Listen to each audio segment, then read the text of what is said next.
एक बार फिर से आप सभी का वेब एकेडमी में स्वागत है। चलिए स्टार्ट करते हैं, जिसके माध्यम से आप बता सकते हैं पेट में आने वाले जितने भी महत्वपूर्ण प्रश्न हैं। तो चलिए आप लोगों के सामने पहला प्रश्न रखा जा रहा है। आपको ये बताना मेगास्थनीज किसके दरबार में आया था। मेगास्थनीज किसके दरबार में आया था? तो बिल्कुल जिन लोगों का जवाब है चंद्रगुप्त मौर्य, बिल्कुल सही है, चंद्रगुप्त मौर्य।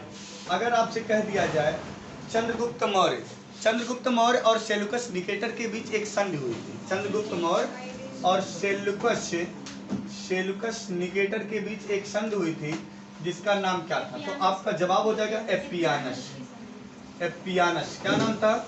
एप्पियानस की संधि, याद रहेगा। अच्छा, एप्पियानस इसका नाम क्यों रखा जाता? तो आपको ये पता होना चाहिए, क्योंकि ये जो एप्पियानस है यही इस संधि का जीता जागता मात्र उदाहरण था, और कोई भी इस संधि को देखा नहीं। क्लियर है ना?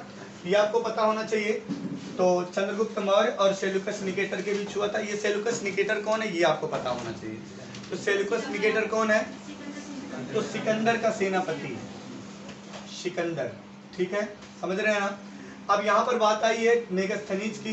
तो मेगास्थनीज एक पुस्तिका लिखा था जिसका नाम था इंडिका। बोलते चलेंगे हल्का, जिसको याद है। ठीक है, सारी चीजें नियर अबाउट आपको बता दी गई है। इंडिका में मेगास्थनीज लिखता है कि भारतीयों को पढ़ना लिखना नहीं आता। बात समझ में आ रही है ना? सारी चीज बताने के बाद जो आपको प्रॉब्लम क्रिएट करता है, आप बेहिचक खड़े होकर पूछ सकते हैं। क्लियर है ना? चलिए अगला प्रश्न आप लोगों से पूछा जा रहा है, आप लोग ये बताएंगे। चलिए यहां पर आपको बता देना है,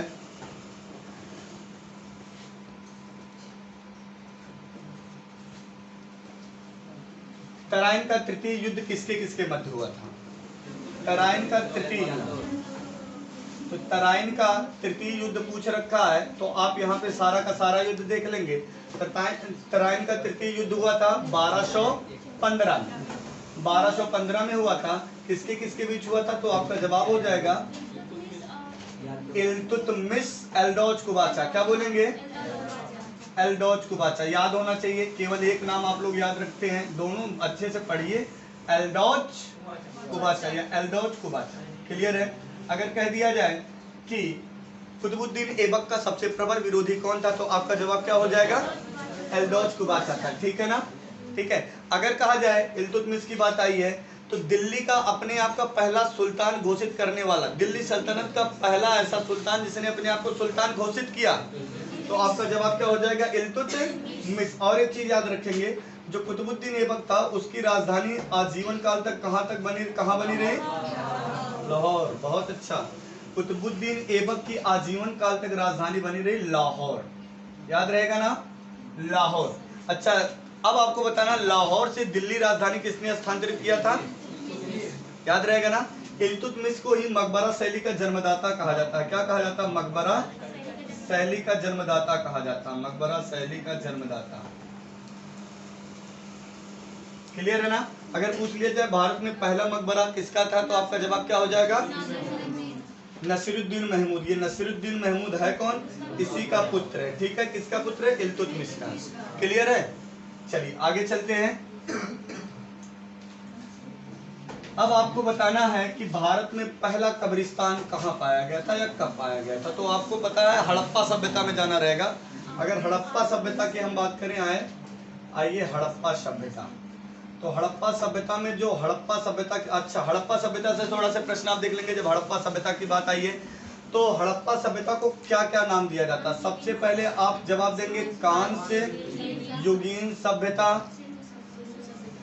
बहुत अच्छा बेटा। सिंधु सभ्यता।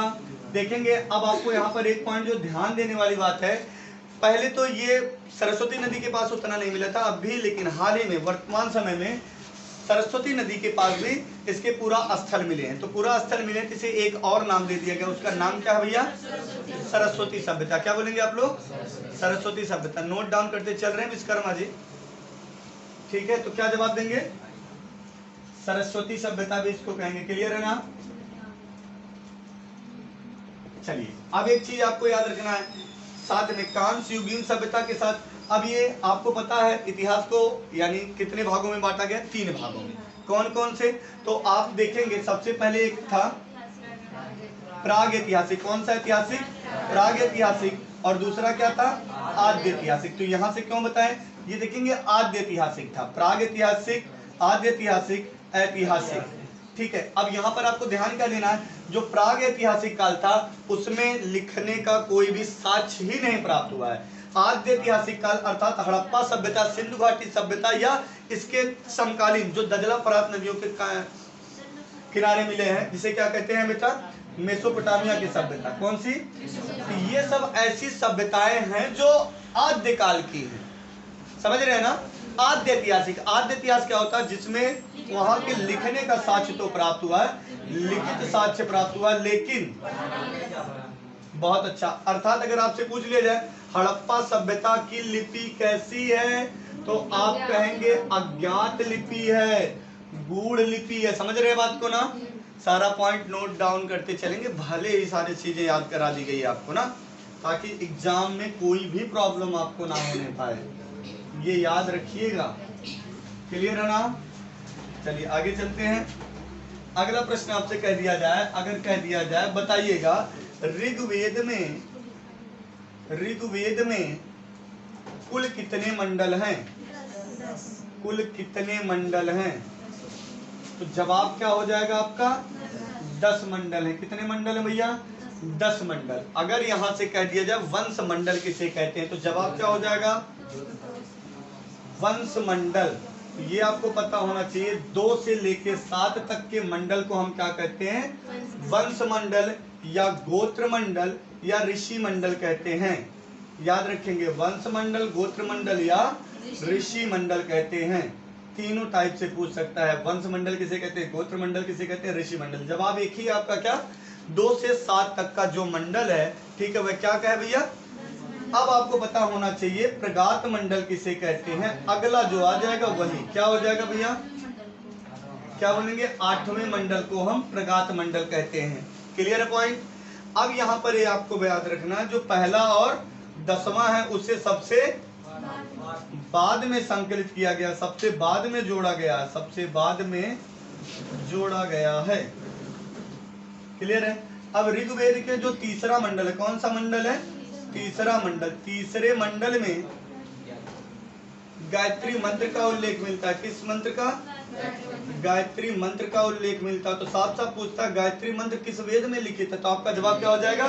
ऋग्वेद। ऋग्वेद के किस मंडल में, तो क्या जवाब देंगे आप लोग? तीसरे मंडल में। याद रहेगा सबको ना। चलिए अगर कह दिया जाए बताइए प्राचीन काल में किस नदी को सबसे पवित्र माना जाता था, तो आपको ये पता होना चाहिए सरस्वती। किसको भैया? सरस्वती को ऋग्वेद में नदीतमा कहा गया है। किसको भैया? सरस्वती को। सरस्वती को ऋग्वेद में क्या नाम दिया गया? नदीतमा, अर्थात नदियों की माँ। अर्थात अगर आपसे पूछेगा दूसरे लहजे में बोल सकता है ऋग्वेद में सबसे पवित्र नदी किसे माना गया है? सबसे पवित्र नदी किसे माना गया? तो जवाब आप क्या देंगे?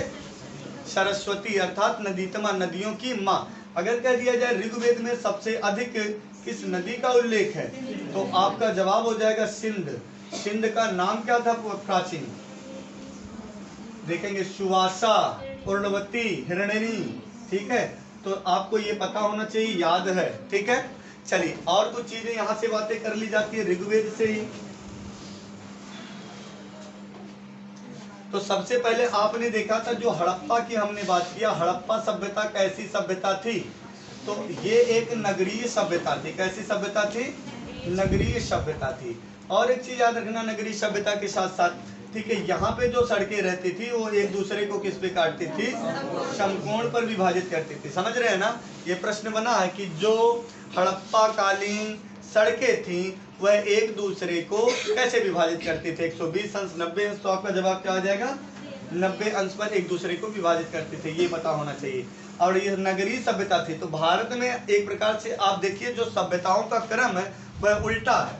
अच्छा, यहाँ पर एक बात आई सभ्यताओं का, तो याद रखेंगे सभ्यताओं का पालना किस महाद्वीप को कहा जाता है? तो आपका जवाब क्या हो जाएगा? एशिया। बहुत अच्छा, सभ्यताओं का पालना किसे कहेंगे? एशिया महाद्वीप को कहा जाता है। ठीक है, ठीक। अगर कह दिया जाए, चलिए इधर थोड़ा से चलते हैं। इसके बाद आप देखते हैं कौन सी सभ्यता है भैया? वैदिक सभ्यता। और वैदिक सभ्यता वैदिक सभ्यता के लोगों का जो सबसे पहले आप देखेंगे रहन सहन था वह कैसा था, ग्रामीण था।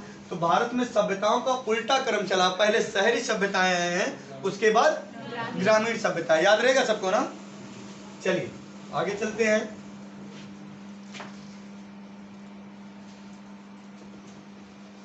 अब आपको बताना यहाँ पर एशिया महाद्वीप आया है, तो थोड़ा सा जियोग्राफी से बात कर लेते हैं। आइए, तो सबसे पहले क्षेत्रफल की दृष्टि से सबसे बड़ा महाद्वीप कौन सा है, एशिया।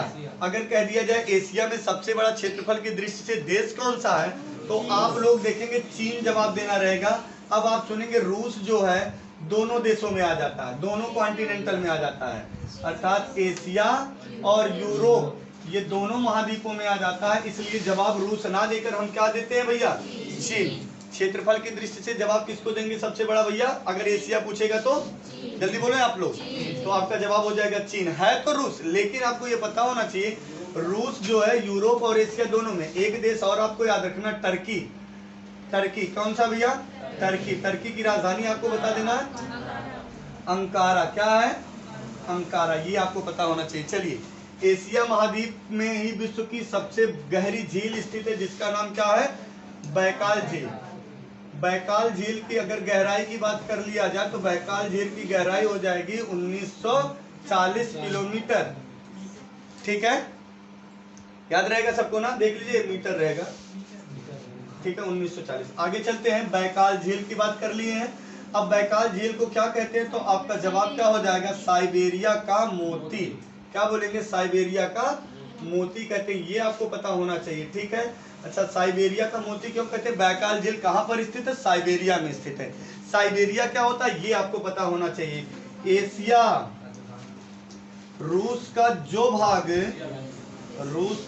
भाग एशिया में स्थित है, कहाँ पर स्थित है, एशिया में स्थित है, वह क्या कहलाएगा, साइबेरिया। ये देखेंगे, थोड़ा सा आप मैप देखने का प्रयास करेंगे। यहाँ पर ये मान लेते हैं रूस है, इधर देखेंगे कौन सा पर्वत है, ये यूराल पर्वत है, फिर यहीं पे आपको कैस्पियन सागर मिल जाएगा, यहीं पे आपको यूराल पर्वत मिल जाएगा, फिर काला सागर मिल जाएगा। तो ये चार चीज मिलकर यूरोप महाद्वीप को एशिया महाद्वीप से अलग करती है। कौन कौन से, इधर देखेंगे, सबसे पहले हम बोलेंगे काला सागर, फिर आपका आ जाएगा काकेशस पर्वत, फिर काकेशस पर्वत के साथ आपका आ जाएगा कैस्पियन सागर। थोड़ा स्लोली आप लोगों की आवाज रहेगी तो बड़ा अच्छा लगेगा, पढ़ने पे ज्यादा ध्यान दीजिए।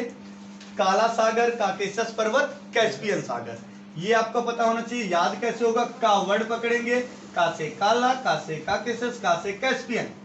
विश्व की सबसे बड़ी जो झील है उसका नाम क्या है, कैस्पियन सागर।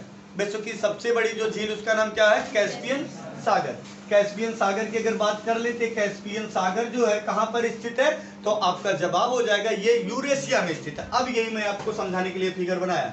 देखेंगे ये है एशिया, तो एशिया का जो, अब रूस का जो भाग, ये पूरा देश रूस है, और ये जो एशिया में स्थित है इसको हम कहते हैं साइबेरिया। क्या बोलते हैं, साइबेरिया। और ये जो मैंने बैकाल झील बताई ये साइबेरिया में ही स्थित है, इसीलिए बैकाल को क्या कहा जाता है, साइबेरिया का मोती। और जो भाग, रूस का जो भाग कहां पर स्थित है, यूरोप में, उसको हम कहते हैं यूरेशिया। क्या बोलेंगे, यूरेशिया। तो कभी कभी डायरेक्ट देखिएगा, प्रश्न थोड़ा सा चेंज करके अच्छा प्रश्न बना देता है, साइबेरिया यूरेशिया से कैसे अलग होता है, तब भी आपका जवाब हो जाएगा काला सागर, काकेशस पर्वत, कैस्पियन सागर। इनके साथ एक पर्वत का नाम और याद रखना है, यूराल पर्वत। नाम क्या लेंगे आप लोग, यूराल पर्वत। क्लियर है, बोलो जल्दी क्यों, यहां तक किसी को कोई प्रॉब्लम, याद होता चल रहा है ना, बहुत तेज तो नहीं चल रहे हैं, बताएंगे आप लोग, स्लो चलेंगे, जैसा भी रहा आप लोगों का एग्जाम बेस्ट होना चाहिए। और किसी ने भी एक प्रश्न गलत करके आया तो साफ साफ सुन ले कि मुझे बिल्कुल मत बताना, नहीं तो ये समझ लो भैया। चलिए अगला प्रश्न आप लोग मुझसे पूछ लेते हैं,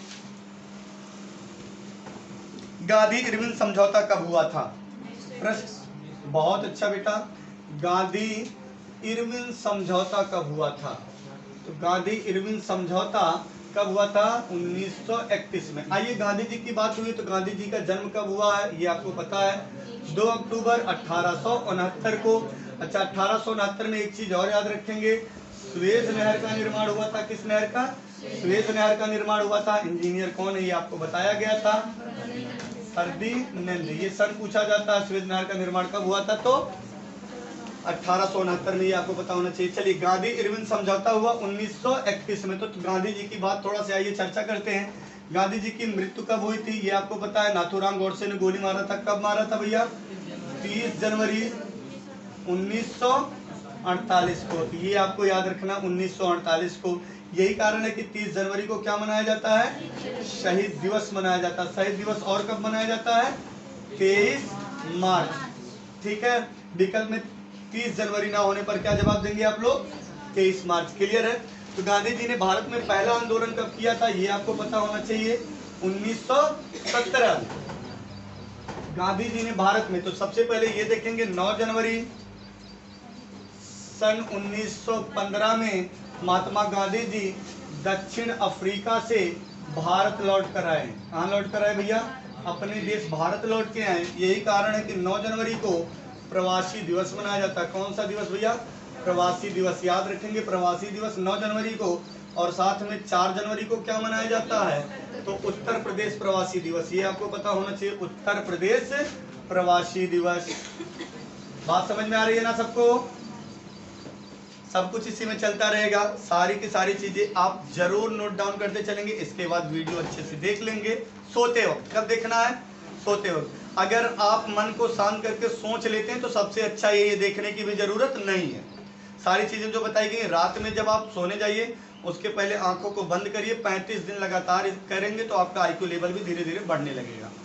35 दिन लगातार करना रहेगा, ठीक है। उसके बाद ये आपकी आदत में शामिल हो जाएगा। आदत में शामिल करने के लिए कम से कम 21 दिन जरूरी होती है। इससे ज्यादा होने लगता है तब आपकी आदत में शामिल होती है, ठीक है। और जो गलत चीजें होती है वो बहुत जल्दी शामिल हो जाती हैं। तो इसके बाद देखेंगे, हमने पूछा महात्मा गांधी का भारत में पहला आंदोलन कौन सा था, तो अभी अभी आपको बताया गया चंपारण का आंदोलन। कौन सा? चंपारण का आंदोलन कब हुआ था जल्दी से बता देंगे? 1917। बहुत अच्छा, 1917 में भैया। 15 जो बोल रहा हो पागल है, ठीक है, तबीयत नहीं सही चल रही, उसकी दवा कराए बेटा। चंपारण का आंदोलन कब हुआ था? 1917 में। अब 1917 में हुआ था तो किसके लिए है? तो चंपारण स्थित कहाँ पर? पहले ये पता होना चाहिए, बिहार। कहाँ पर भैया? बिहार। बिहार की राजधानी क्या है? पटना। पटना की स्थापना किसने किया था? शेरशाह सूरी। उदयन वाले पागल हो गए हैं। फिर अगर कह दिया जाए पटना का प्राचीन नाम क्या था? पाटिलपुत्र। पाटिलपुत्र की स्थापना किसने किया था? उदयन। किस वंश का शासक है? हर्यक। हर्यक वंश का जो झंडा था वह किस रंग का था बाबू? तो आपका जवाब क्या हो जाएगा?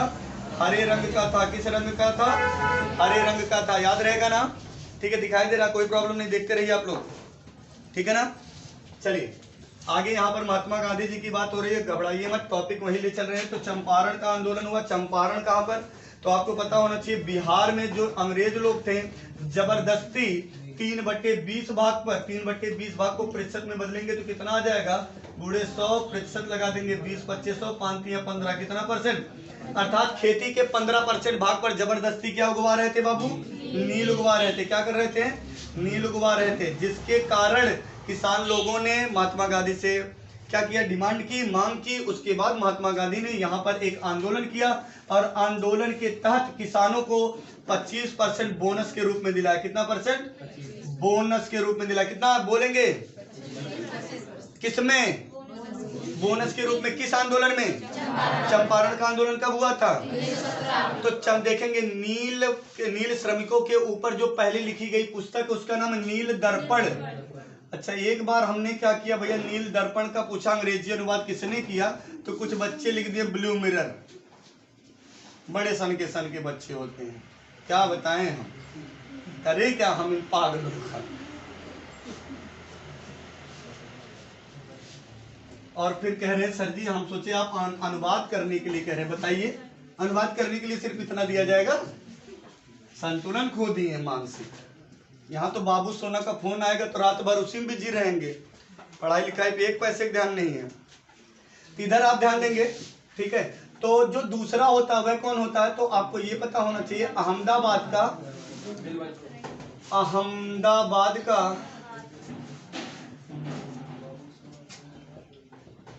मील मजदूर। तो ये आप समझेंगे कब हुआ था, तो डायरेक्ट 1 साल बाद आप याद रख लेंगे 1918 में। 1918 में हुआ। इसमें क्या प्रॉब्लम थी ये आपको पता होना चाहिए। उस समय था फैला प्लेग। क्या बाबू फैला था? प्लेग। प्लेग को याद रख लेना काली मौत की संज्ञा दी गई है, काली मौत की संज्ञा दी जाती है, ठीक है। और याद रखेंगे प्लेग। अच्छा काली मौत पूछा जाता है ना, तो लड़के लगा के आते या तो कुकुर खांसी, या तो थोड़ा से और चलते हैं तो ब्लड कैंसर मार देंगे ना भैया। तो आपको याद रखना प्लेग ही काली मौत की ना। अच्छा काली मौत उनके दिमाग मतलब कुकुर की तरह खांस खांस के मर जाएंगे, इसीलिए लगा के आते हैं। काली हो गई, पूरे खांसते खांसते बॉडी काली हो गई, नहीं ज्यादा दिमाग दौड़ाने की जरूरत नहीं है। प्लेग को ही कौन सी संज्ञा देते हैं बाबू? काली मौत की। याद रहेगी सबको? सबको याद रहेगा ना। अब दूसरी चीज, प्लेग फैले होने के कारण तो यहाँ पे जो मजदूर लोग थे इनको प्लेग बोनस नहीं दे रहे थे। मिल मालिक का नाम था अंबालाल साराभाई। मिल मालिक का नाम क्या था भाई? साराभाई बोला जा रहा है, ठीक है। अंबालाल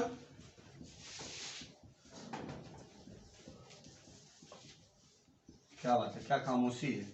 अंबालाल साराभाई। तो अंबालाल जो साराभाई है इनकी बहन का नाम था अनसुईया बेन। क्या नाम था? अनसुईया बेन। और अनसुईया बेन जी ने क्या किया? अनसुईया बेन जी ने महात्मा गांधी का साथ दिया। किसका साथ दिया? महात्मा गांधी का साथ दिया। और उसके बाद इन मजदूरों को 35% बोनस दिलाया। याद रखेंगे कितना परसेंट बोनस? 35%। किसने? महात्मा गांधी ने, ठीक है। समझ रहे हैं? किसकी सहायता से? अनसुईया बेन। अनसुईया बेन कौन है? वही जो मील मालिक है उन्हीं की बहन, जिनका नाम क्या भैया? अंबालाल साराभाई। उनकी बहन अनसुईया बेन ने महात्मा गांधी का साथ दिया और साथ में जो मील मजदूर थे उन्हें 35% बोनस दिलाया। तो याद रहेगा। अगर आपसे पूछ लिया जाए आप ये बताइए कि 35% बोनस किसमें दिलवाए थे महात्मा गांधी जी? तो क्या बोलेंगे? अहमदाबाद का मिल मजदूरों को, ठीक है ना। अब देखेंगे अगला क्या घटेगा घटना यहाँ पर। फिर ये क्रम चलता रहता है, ठीक है। आगे आप देखेंगे फिर यहाँ पर महात्मा गांधी एक आंदोलन करेंगे। महात्मा गांधी जी जो रहेगा क्या, तो खेड़ा का कृषक आंदोलन। खेड़ा का कृषक आंदोलन। खेड़ा का कृषक आंदोलन क्लियर है। अब खेड़ा का जो कृषक आंदोलन है इसको आप ध्यान से देखेंगे है क्या। ये कब हुआ था? 1918 में। कब है खेड़ा का कृषक आंदोलन? 1918 में। सुनते चलेंगे, नोट डाउन करते चलेंगे। अच्छा 1919 जो बोल रहे हैं गलत है, थोड़ा होश हवास में पढ़ो और गलत करके आना बेटा तो मुझे बताना बिल्कुल मत, पहली बार। हाँ तो यहां पर आपका जवाब हो जाएगा खेड़ा का कृषक आंदोलन 1918 में हुआ। और ये था क्या ये आपको ध्यान देना है। आइए 1918, ठीक है। तो खेड़ा का कृषक आंदोलन 1918 में प्रॉब्लम क्या थी ये आपको जानना है। तो प्रॉब्लम ये थी कि जबरदस्ती उस समय पड़ा था सूखा। पहले ये देखिए सूखा पड़ा था और अंग्रेज लोग जबरदस्ती लगान वसूल रहे थे। भाई कुछ हुआ ही नहीं, कहां से दिया जाए, चमड़ी दे दे अपनी। तो इस चीज को लेके महात्मा गांधी ने आंदोलन किया। आंदोलन में अब उसके बाद अंग्रेजों को झुकना पड़ा। और जब अंग्रेजों को झुकना पड़ा तब अंग्रेजों ने क्या किया भैया, कहा कि अपनी इच्छा अनुसार जो कर देना चाहता है दे दे। भाई कुछ हुआ नहीं, क्या दे दे, किडनी निकाल के दे दे, ठीक है। इस चीज से पूरा देश एकदम परेशान हो चुका था। फिर लेकिन अंग्रेज एक बहुत ही अच्छी रणनीति समझ लो चल रही। उसी समय उन्होंने एक एक्ट ला दिया जिसका नाम था रॉलेट एक्ट। कौन सा एक्ट भैया? Rowlatt act. Rowlatt act. अब रॉलेट एक्ट के तहत क्या होता है ये पता होना चाहिए। ये हुआ था 8 मार्च, ठीक है, 1919, ठीक है। तो 8 मार्च या 9 मार्च कहीं कहीं मिल जाएगा, तो 8 मार्च माइंड में रखना आपको। 8 मार्च को रॉलेट एक्ट पारित हुआ। और ये रॉलेट एक्ट क्या था? अगर आपको किसी भी संदिग्ध अवस्था में पाया गया, मान लीजिए उनको शक हो गया, केवल शक हो गया, शक के आधार को आपको अनियमित समय के लिए जेल में बंद कर दिया जाता था। समझ रहे बात को ना, अनियमित समय के लिए। तो इस कारण महात्मा गांधी ने रॉलेट एक्ट को क्या नाम दिया भैया? काला कानून। काला कानून, ठीक है। किसने दिया? महात्मा गांधी जी ने दिया। कौन सा नाम दिया भैया? काला कानून। रॉलेट एक्ट 8 मार्च 1919 काला कानून नाम दिया, समझ रहे हैं। और इसी को किसने दिया ये जरूर याद रखेंगे, महात्मा गांधी जी ने, क्योंकि यहाँ पे 2 टर्म पूछा जाता है। और इसी को पीटी नेहरू जी ने अर्थात पंडित जवाहरलाल नेहरू जी ने क्या कहा, तो आपको पता होना चाहिए, कोई दलील नहीं, कोई अपील नहीं, ठीक है, सीधे अंदर, सिर्फ इतना लिखना, कोई दलील नहीं, कोई अपील नहीं, ठीक है। भाई ये बताइए साफ साफ क्या कर रहे हो, नौटंकी लगा रखे हो। इसी के बाद आप देखते हैं आगे चलकर रॉलेट एक्ट के विरोध में 6 अप्रैल को एक सभा का आयोजन किया जाएगा, ठीक है। अब जैसे 6 अप्रैल को सभा का आयोजन कुछ लोग मिलकर करते हैं, अच्छा वो सभा का आयोजन आगे करने की डेट रखी जाती है, यानी 13 अप्रैल को। तो आपको याद रखना 6 से लेके ये जो 13 अप्रैल की डेट है, यह क्या मनाया जाता है, अपमान सप्ताह। सप्ताह बेटा तो दिवस का है बोल रहे हो, अपमान सप्ताह, ठीक है ना, याद रखना सबको। तो 6 अप्रैल को डॉक्टर सैफुद्दीन किचलू और डॉक्टर सत्यपाल की गिरफ्तारी हो जाती है। किसकी, डॉक्टर सैफुद्दीन किचलू और डॉक्टर सत्यपाल की गिरफ्तारी हो जाती है। और जब इन दोनों लोगों की गिरफ्तारी हो जाती है तो इसके ही विरोध में 13 अप्रैल, डेट याद होगा, 13 अप्रैल 1919, कहां पर भैया, तो जलियांवाला बाग एक स्थान है जो कहां पड़ता है, अमृतसर, जलियांवाला बाग।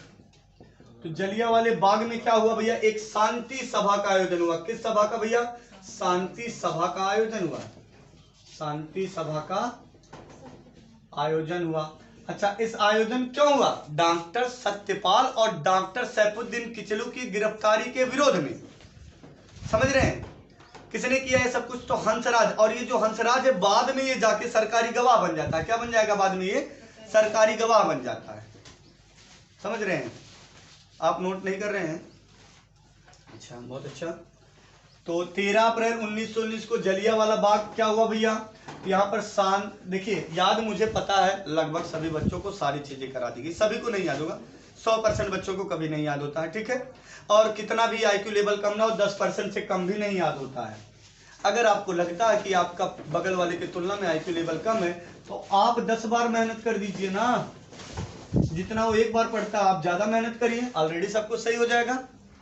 देखिए लाइट भी आ गई, ठीक है, कोई बात नहीं। तो इधर आपको जो ध्यान देना है, 13 अप्रैल 1919 को क्या हुआ, जलियांवाला बाग में एक शांति सभा का आयोजन हुआ। अब जब एक शांति सभा का आयोजन हुआ तो हुआ क्या यहाँ पर, ये आपको ध्यान देना है। चलिए ध्यान देते हैं। तो चलिए अब यहाँ पर ओडायर, लेफ्टिनेंट जनरल ओडायर, क्या मैंने नाम लिया, ओडायर, आर डायर को आदेश देता है और आर डायर अपने 2 बंदोबस्त गाड़ियों के साथ पहुंचता है और वहां पर बिना बताए जितने भी लोग थे गोली चलवा देता है सबके ऊपर। कहां पर, जलियांवाले बाग में, ठीक है। अब जब गोली चलवा देता है तो यहां पर कांग्रेस के मुताबिक, देखिए जो एग्जाम में पूछा जाएगा उसको ध्यान देना है, कांग्रेस के मुताबिक 1000 लोगों की मौत हुई, ठीक है। दूसरा चीज आपको जो ध्यान देना है, कांग्रेस के मुताबिक 1000 लोग, और अगर कह दिया जाए कि उस समय जो अंग्रेज थे, ये अंग्रेज के मुताबिक, ठीक है, अर्थात ब्रिटिश सरकार के मुताबिक कितने लोगों की मृत्यु हुई, तो आपका जवाब हो जाएगा 389 लोगों की।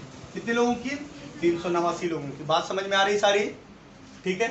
अब आपको यहां पर देखना है, तो ओ डायर आर डायर को आदेश देता है और आर डायर अपने 2 बंदोबस्त गाड़ियों के लेकर जलियांवाले बाग में पहुंचता है और यहां पर बिना बताए अंधाधुंध गोली चलवा देता है। तो यहां पर कांग्रेस के मुताबिक 1000 लोगों की मौत हुई और ब्रिटिश सरकार के मुताबिक 389 लोगों की मौत हुई। समझ में आई बात। अब आप देखेंगे ये जो जनरल आर डायर है ना, इसको कहां भेज दिया जाएगा भैया, इस पूरी घटना के लिए एक कमेटी बैठेगी जिसका नाम रहेगा हंटर कमेटी। हंटर कमेटी के सारे सदस्य कौन थे, अंग्रेज थे। इसी कारण देखिए कितना प्यारा, आपको कुछ करने की जरूरत नहीं, सिस्टम से चलो ना।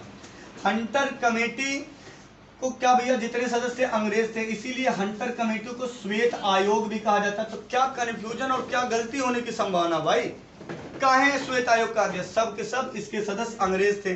अंग्रेज कैसे होते हैं, ठीक है, श्वेत होते हैं, गोरे मत कहो भैया, कही लो, ठीक है, पागल हैं, हाँ। तो इधर ध्यान देंगे आप, श्वेत लोग थे, ठीक। कलर तो अपने भारत का ही अच्छा भाई, ये सब गधे हैं। तो यहां पर हमने क्या बताया, श्वेत आयोग कहा जाता है, याद रहेगा। गोरे,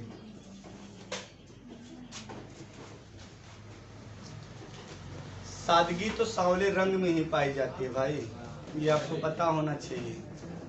गोरे तब भी आपको पता है धोखा देते थे। हाँ बेटा, बड़ा पता है आपको।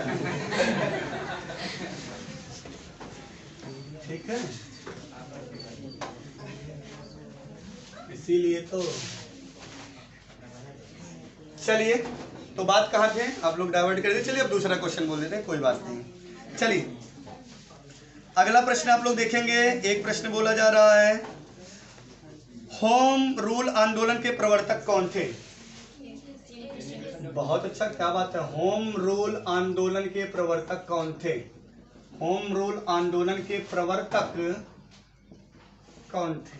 तो आपका जवाब क्या हो जाएगा, एनी बेसेंट। काम की चीजें लिखेंगे, एनी बेसेंट, ठीक है ना, एनी बेसेंट। तो होम रूल आंदोलन के प्रवर्तक कौन थे भैया, एनी बेसेंट, सबको याद रहेगा ना। अब यहाँ पर थोड़ी सी बात तो होम रूल की आई है, तो कांग्रेस की कर लेते हैं। आइए, अगर बात करें कांग्रेस की स्थापना कब हुई थी, तो कांग्रेस की स्थापना हुई थी 1885 में। ठीक है, कांग्रेस की स्थापना 1885 में हुई। और एक चीज आपको याद रखना है, कांग्रेस का पिता किसे कहा जाता है, तो आपका जवाब हो जाएगा A.O. ह्यूम, अर्थात Allan Octavian Hume. Allan Octavian Hume, ठीक है। एलन ऑक्टेवियन ह्यूम वास्तव में कहाँ के थे, ये मूलतः जो है स्कॉटलैंड के थे। कहाँ के थे भैया, स्कॉटलैंड के। बाद में A.O. ह्यूम कहाँ पर बस जाते हैं बाबू, शिमला में। बहुत अच्छा गुड़िया। अब ये जब शिमला में बस जाते हैं तो इन्हें क्या कहा जाता है, बहुत ही अच्छे प्राणी थे, तो हर्मिट ऑफ शिमला, अर्थात शिमला का साधु कहा जाता है, शिमला का संत इन्हें कहा जाता था। समझ रहे हैं ना।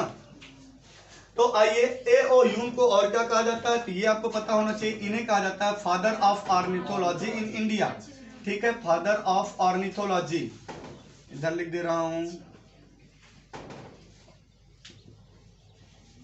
ऑर्निथोलॉजी। ठीक है, ऑर्निथोलॉजी मतलब क्या होता है, पक्षी विज्ञान। कौन सा भैया, पक्षी विज्ञान का जनक भारत में किसे कहा जाता है, तो जवाब क्या देंगे, A.O.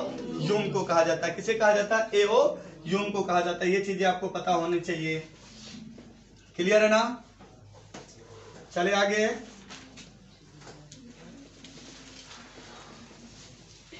तो आइए, कांग्रेस की चर्चा हो रही है तो थोड़ी सी बात कर देते हैं। इंपॉर्टेंट, बहुत ज्यादा चीजें नहीं बताई जाएंगी जैसे क्लास में बता दिया जाता है।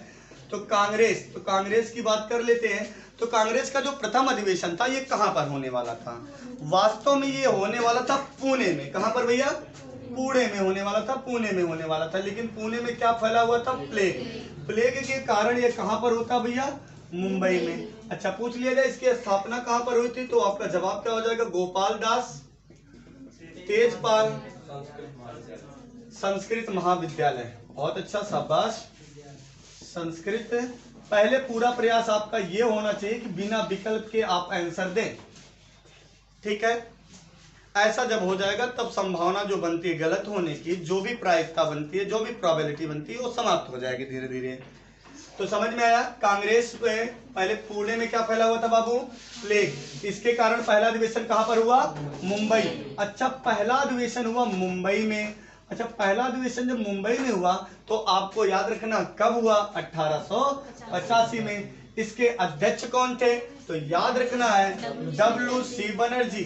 क्या नाम था बाबू, W.C. बनर्जी। प्रथम अधिवेशन की अध्यक्षता किसने किया, W.C. बनर्जी। भैया कहां पर हुआ, तो मुंबई में हुआ। कब हुआ, 1885 में हुआ। और एक चीज याद रखना है कि प्रथम अधिवेशन में कुल कितने सदस्यों ने भाग लिया था, तो आपका जवाब हो जाएगा 72, कितना, 72। क्लियर है। एक महत्वपूर्ण नेता ने भाग नहीं लिया था, नाम जल्दी बोलो, वेल डन, सुरेंद्र नाथ बनर्जी। सुरेंद्र में कौन सी संधि है, जल्दी बोले। एक चीज याद रखना, जब भी आपको एक मात्रा मिल जाए, एक मात्रा मिल जाने का मतलब आप समझते हैं, बीच में संधि कहां पर होती है, जब दो शब्द जुड़ते हैं। तो जब भी बीच में एक शब्द मिल जाए, कितने शब्द मिल जाए, एक, मतलब आप समझ रहे हैं बात को। एक शब्द मिलने का मतलब छोटी मात्रा, जैसे आप कहते हैं छोटी ई, या ए। जब भी आपको छोटी मात्रा मिल जाए तब आप समझ लेना कौन सी संधि रहेगी वहां पे भैया, गुण संधि। चलिए उम्मीद करते हैं इतना पॉइंट आपको क्लियर होगा। क्लियर है, जल्दी बोलें। चलिए दूसरा चीज जो आपको ध्यान देना है, आइए अब दूसरा अधिवेशन कब हुआ था, तो 1886 में। कहां पर हुआ था, तो आपका जवाब क्या हो जाएगा, कलकत्ता। ठीक है, अब दूसरे अधिवेशन की अध्यक्षता किसने किया था, जल्दी बोलो, दादा भाई नौरोजी। ठीक है, दादा भाई नौरोजी। क्लियर है। अगर पूछ लिया जाए कांग्रेस के प्रथम गैर मुस्लिम अध्यक्ष कौन था, तो जवाब आप क्या देंगे, दादा भाई नौरोजी। दादा भाई नौरोजी को कहा जाता है ओल्ड मैन ऑफ इंडिया। क्या कहा जाता है बाबू, ओल्ड मैन ऑफ इंडिया। ये आपको पता होना चाहिए। धन बहिर्गमन का सिद्धांत सर्वप्रथम किसने दिया, तो धन बहिर्गमन का सिद्धांत किसने दिया सर्वप्रथम, तो आपका जवाब क्या हो जाएगा भैया। चलिए आपके लिए कमेंट करना, कोई भी क्लास में नहीं बोलेगा इस प्रश्न को। धन बहिर्गमन का सिद्धांत दादा भाई नौरोजी ने अपने किस पुस्तक में दिया, यहां पे नहीं बोलना, कमेंट करना है सबको। दादा भाई नौरोजी ने अपने किस पुस्तक में धन बहिर्गमन का सिद्धांत दिया है, ये कमेंट करना सबको। ठीक है ना, समझ रहे हैं बात को। वीडियो यहीं तक रखी जाएगी। Best of luck. ऐसे अमेजिंग वीडियो प्राप्त करने के लिए वीडियो को लाइक शेयर सब्सक्राइब करना ना भूलें।